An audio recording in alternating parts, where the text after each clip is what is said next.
the Golden State Warriors are in big trouble next year unless they trade 4 first-round picks for Jaylen Brown and they find a third team to trade Butler to, because as fully healthy with Butler, Moody, and Steph Curry, after going on a huge winning streak, they were still stuck at 8th in the West. With Butler going to miss half of next season, with Moody set to miss most of next season as well, it's just going to be Steph Curry ran into the ground with his runner's knee by January.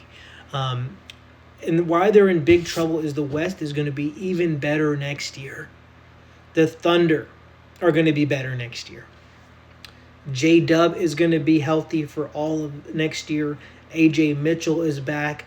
And they added who I think is a sensational player in Mara. Right? I think Ade Mara,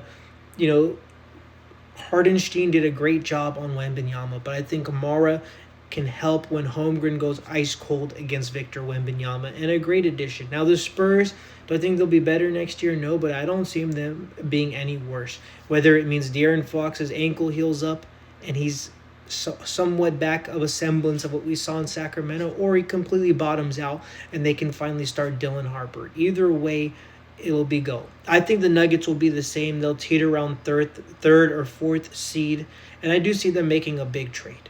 But I think they'll be a third, fourth seed. The Lakers, I don't see them being any worse. That's either with or without LeBron James. Because they'll have Luka Doncic back. He's led worse teams to the NBA Finals. They finally locked down Austin Reeves, and Luka wants an all-star center. That's what they're kind of focused on. The Rockets will be much better.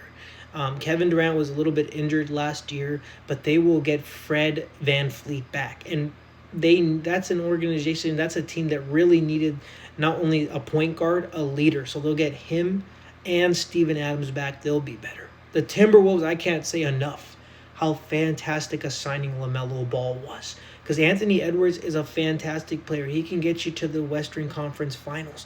But we saw, to a lesser degree, Karl Anthony Towns disappear. But we definitely saw Julius Randle disappear from 20 points to barely dropping 3 in a closeout game. Now they have a real deal point guard, someone I consider a real superstar who can score at the same level as Anthony Edwards. The Blazers were 7th in the West last year, which is so impressive considering Lillard didn't play a minute. They get Lillard back, and it's saying they're interested in Jaylen Brown. Even teams that were on the lower end of the spectrum, like the worst team in the West, the Kings. I think Acuff is a fantastic and a phenomenal talent to the addition.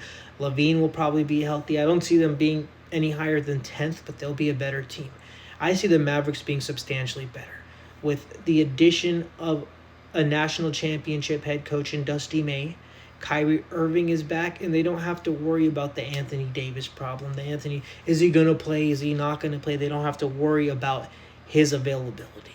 And year 2 of Cooper Flag. The Warriors are in big, big trouble if they run this roster back as constructed, right? Again, I already said fully healthy, that was 8th in the West. And then what happened when both of those guys went down?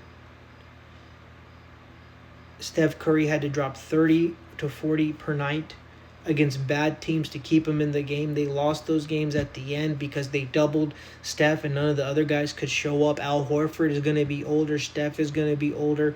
Butler, who is a good player, not a $56 million player. That's why Pat Riley, the great Pat Riley, said, you want a max, you're out of here.